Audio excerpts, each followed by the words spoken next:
Welcome, everyone, to Family Talk, which is a listener-supported production of the James Dobson Family Institute. If you listen every day, you're tired of hearing me say that, but it's a fact. I'm your host, Dr. James Dobson.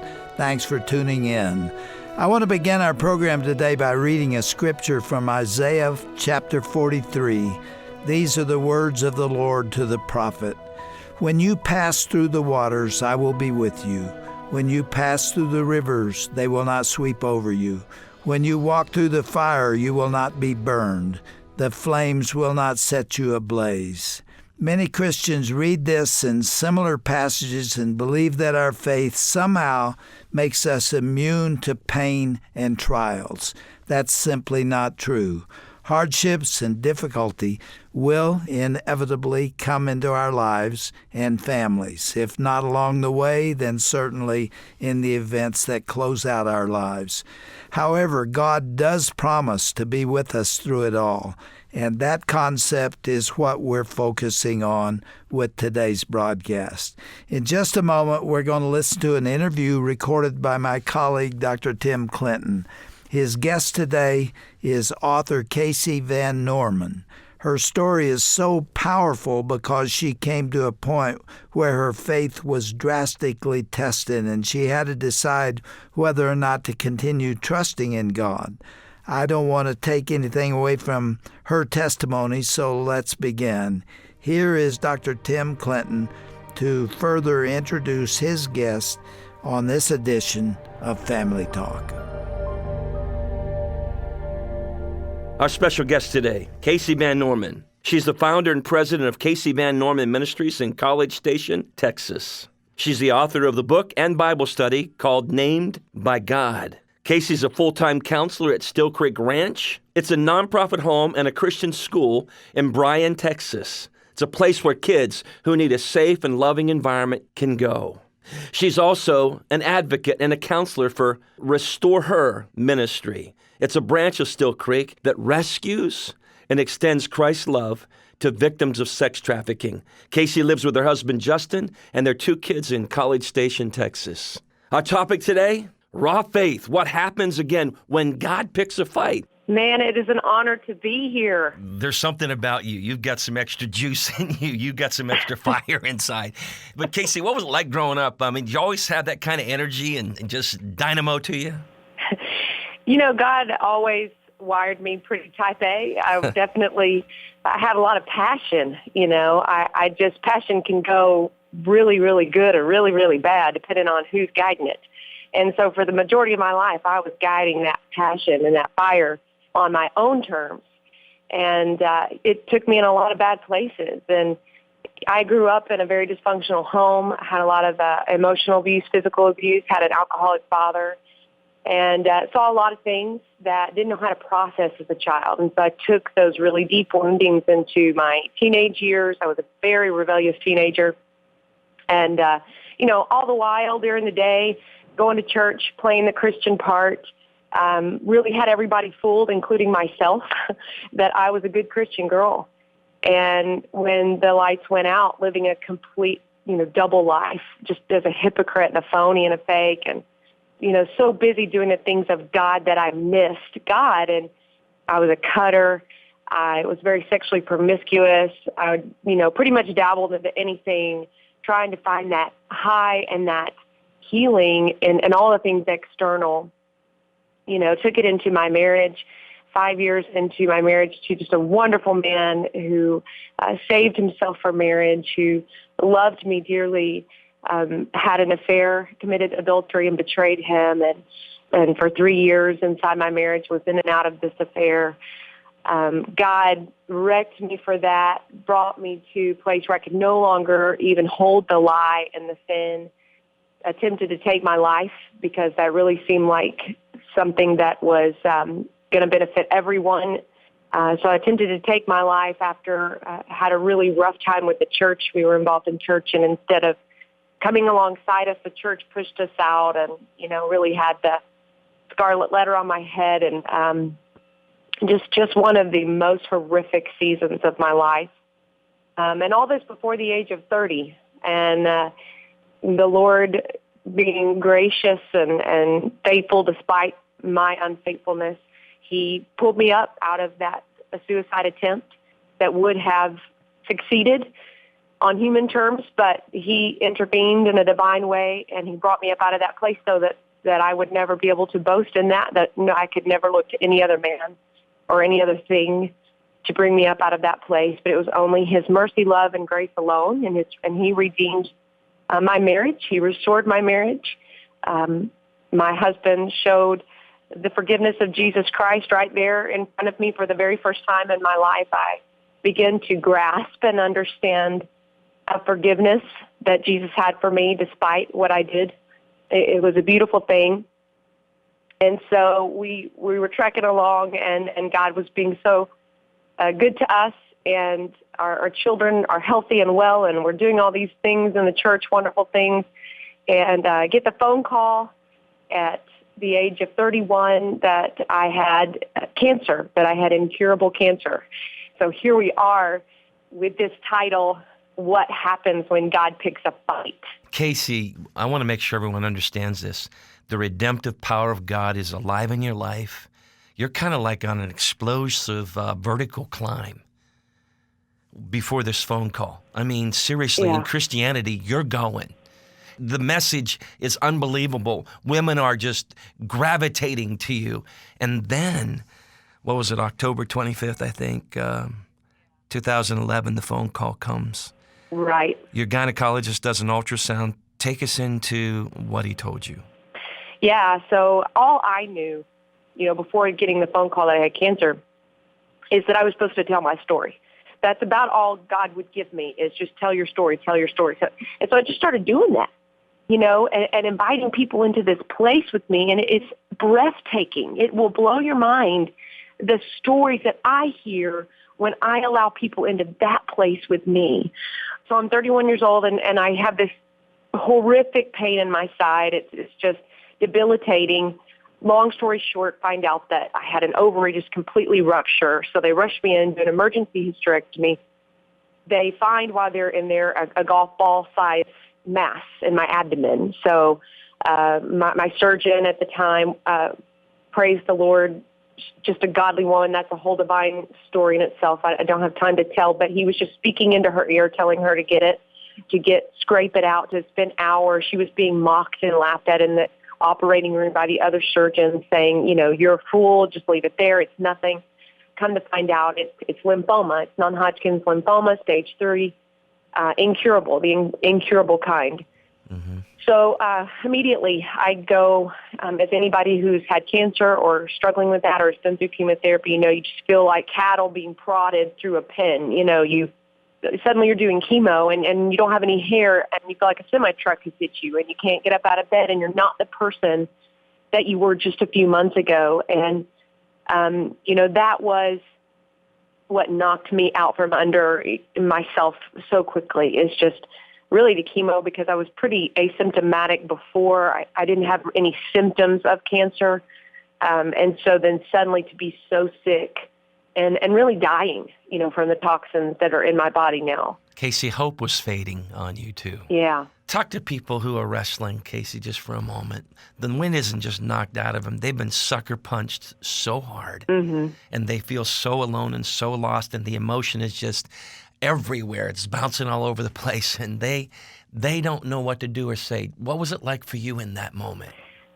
Isaiah 43 is what I want to speak over people right now that feel like they're speaking to God and he's not answering, that they feel like, how are they supposed to believe in this loving God? And it just feels like he's not there. They just feel overwhelmed by life, by disease, by betrayal, by relationships. And, Isaiah 43 says, I've called you by name. You are mine. When you pass through the waters, I will be with you. Through the rivers, they shall not overwhelm you. When you walk through the fire, you shall not be burned, and the flame will not consume you. The interesting thing about this verse is that it's God saying, when all of this happens. So it's not a question of will trial or suffering or pain come. God is loving and gracious in the fact that he says, this is going to happen to you. Pain and trial and suffering. You're going to feel like you have been sucker punched, like I have picked a fight with you. But the most beautiful thing that completely changed my life was understanding that this was God. All this stuff that the world doesn't want to recognize and wants to push God in a corner and wants to just say, he doesn't do those things. He's not a God of pain. He's not a God of suffering or trial. Then who is he? If he's not a God of all of those things, then who is God? Because that's not the creator that I want to believe. I want to believe in the creator that is the author of all of that. That's what gets me up every day. And so that he reassures us and he promises that it's not going to consume you. It's not going to overwhelm you in so much that you're not going to feel my presence. I promise. He promises us that he will steady us. Life is going to be life, and the waves are going to come. But in that, he is the anchor that grounds us and centers us. And we have hope in that. We have hope, and we can rest assured in that, and that's beautiful to me. But most of us, Kasey, feel lost, though. We start thinking that God isn't there. He's not there for us, that he's not going to show up or whatever. He's not going to, quote, be in it. We've heard all the messages, God isn't going to keep you from it, but he'll rescue you in it and more. And it's like, God, when's the Calvary coming? When are you going to come down here? And by the way, in your new book, Raw Faith, and by the way, I've heard Kasey speak many times, this woman can light it up like very few I've ever heard in my life. Kasey, listen, you go to the woman with the issue of blood for a moment. Why did you go to her? Because it's about faith, right? Right. Yeah, I went to her because she was the least likely candidate to trust God. She was the least likely person that I could find after all that she'd been through, 12 years of pain, bleeding, suffering, doctors telling her no, people rejecting her. If you look back at the context, her husband had probably left her. She was probably smelled really bad, had no money probably from house to house. Who knows what she was having to do to survive. And this is the woman that just hears that Jesus is in town. She doesn't even know anything about Jesus. She wasn't the elite. She wasn't privy to that knowledge about who Jesus was, that he was the Savior of the world, the God made flesh. She just hears that this guy is in town and that he's been healing people. And she is saying in herself, if I can just touch the hem of his robe, then I will be healed. It is that faith that will change us. That's raw faith. That is where we are completely laid bare. We have nothing else. We have no one else. And that is exactly where God wants to take us, to that place. And she believes and she finds him and she touches and she pushes her way through the crowd. And she's sweating and she's bleeding and she's throbbing in pain and reeling and she just touches the hem of his robe and she is healed because Jesus in that moment acknowledged that faith, which was just as small as a mustard seed. That's incredible to me. But there's a battle in the mind, though, Kasey. At the same time, it's like, Lord, I'm believing, I'm praying, I'm reaching. But there was something unique about her, though, Kasey, wasn't there? Probably a lot of people, when he's going through the crowd, are pressing and they're touching him. But he said, who touched me? Something happened when she reached, right? There must have been something different about her. Or there was something different about the way she was perceiving all this, or him, or something. Is there? Absolutely. That's the whole goal and the whole vision of Raw Faith. And I just picture her pushing through the crowd. She couldn't turn around. There was no way back. She was there, and she was completely laid bare. There was nothing else for her to turn to. And in that moment, when the power surged out from Jesus into her, and he experienced that, I do believe, there were other people touching him, other people crowding around him and pulling at his cloak, but it was her. It was her touch that released his power, that he felt, that he experienced on such an intimate level. And I believe it was that vulnerable, raw place that I do believe God honors.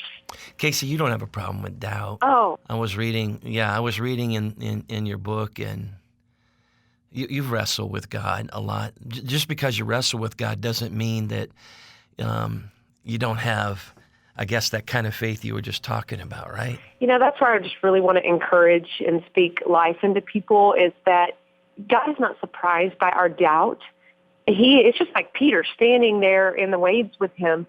We look at Peter and we think, oh, he took his eyes off of Jesus, and he began to think. Well, the Bible never tells us that Peter took his eyes off of Jesus. The Bible just says that Peter saw the waves. So we're looking at Jesus, but in our periphery, we see the waves. And it doesn't mean that we take our eyes off of Jesus. We still love him. We still want more of him. We want to know him deeply, but we see the waves. And I think that's just the point, is that that is where he meets us, in the waves. The process is the point, not the destination, because God wants us to know him based on who he is, not what he can do for us. And that's real faith. That's the faith that he honors. That's the faith that will change us, give us satisfaction, abundance. It doesn't mean that we're not going to doubt. I go over in the book, what toxic doubt looks like. Right. And so that's the difference. There's a toxic doubt that's very condemning, that's from us or from Satan or from the world, and it's a condemning doubt.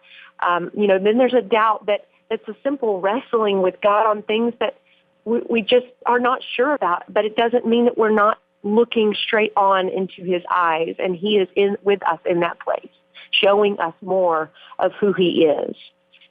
Every day, and don't you think the Israelites felt that way as they're wandering for 40 years? We know they experienced doubt, but to wrestle with doubt, it's okay. It's okay.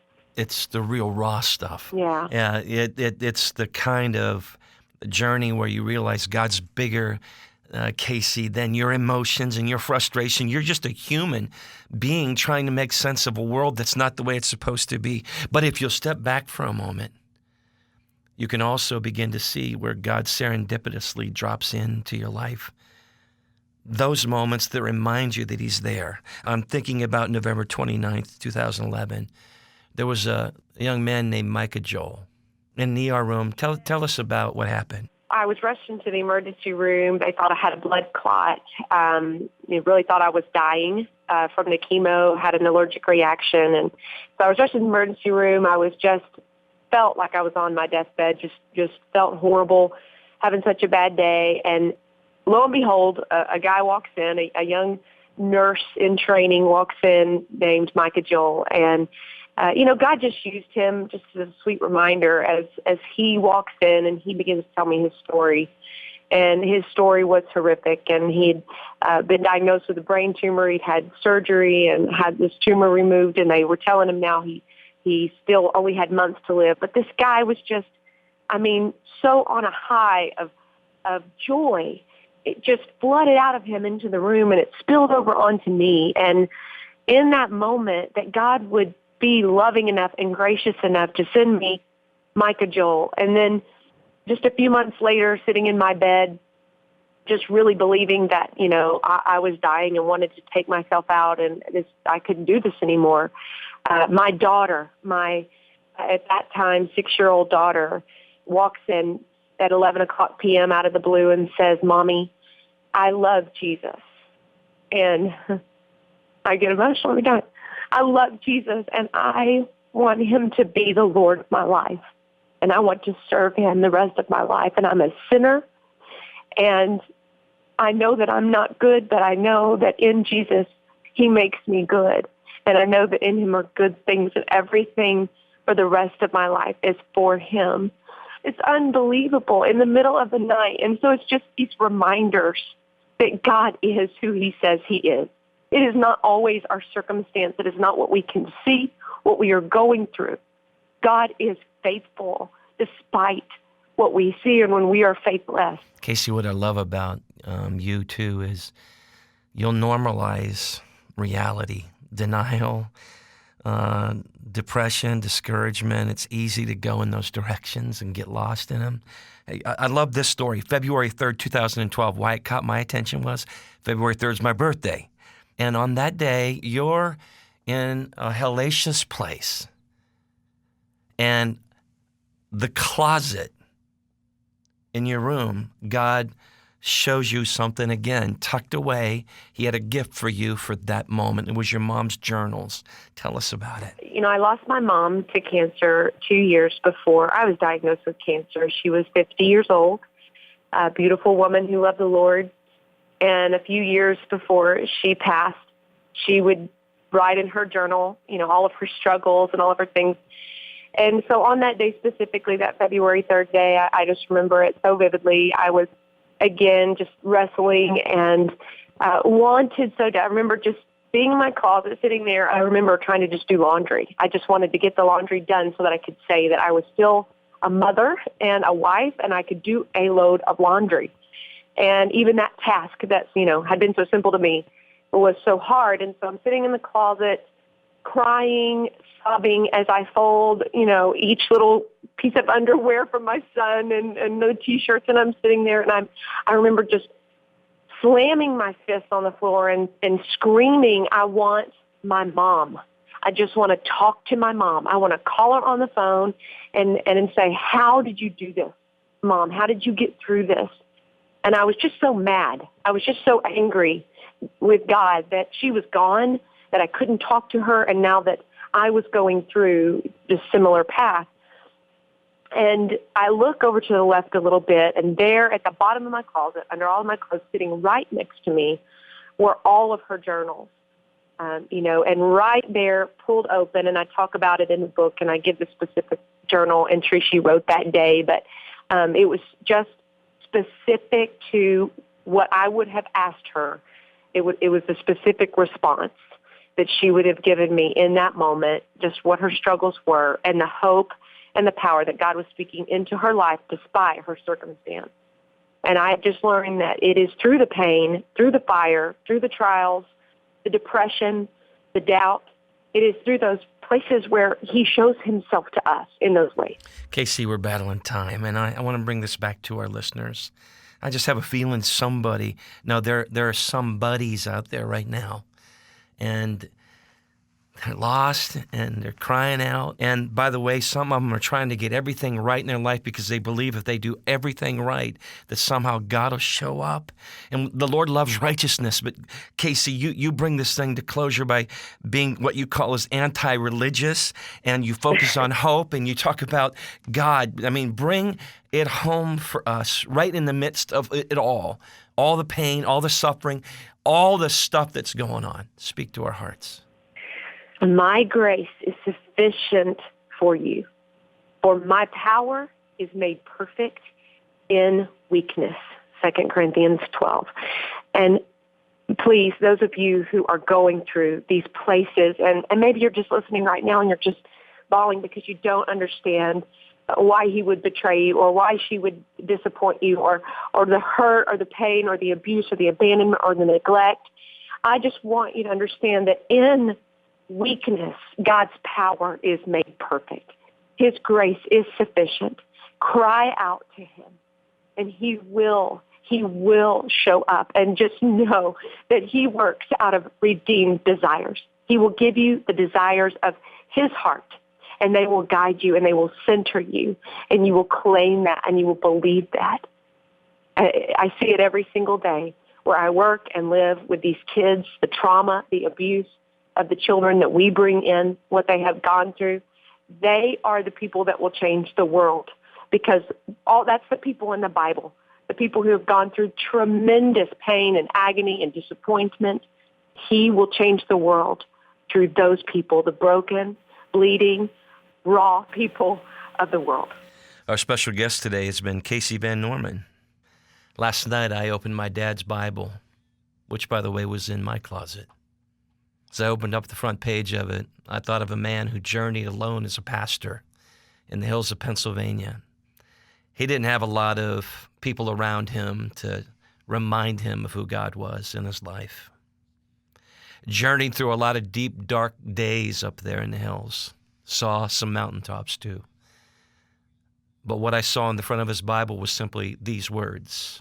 Jim, his name was James. Jim, take it to Jesus. Psalm 46, verse 1 says, in those times of trouble, Elohim, God is in the midst of them. He's there for you right now. He is in the midst of it. Remember his faithful power and presence in your life. Don't get lost. Yes, you may be hurting, you may be confused, may be filled with anger and more.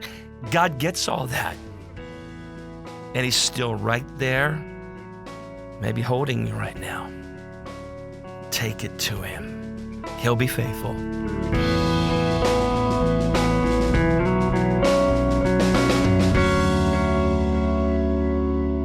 This is Roger Marsh, and you've been listening to Dr. James Dobson's Family Talk. Dr. Tim Clinton has been our host today, and his guest was author and speaker Kasey Van Norman. Visit our broadcast page at drjamesdobson.org to learn more about Kasey, her books, and her impactful ministry.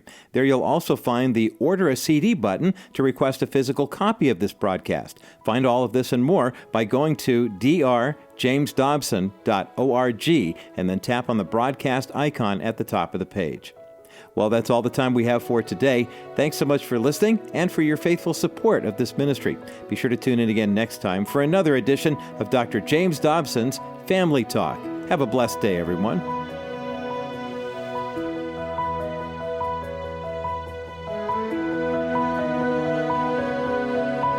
This has been a presentation of the Dr. James Dobson Family Institute.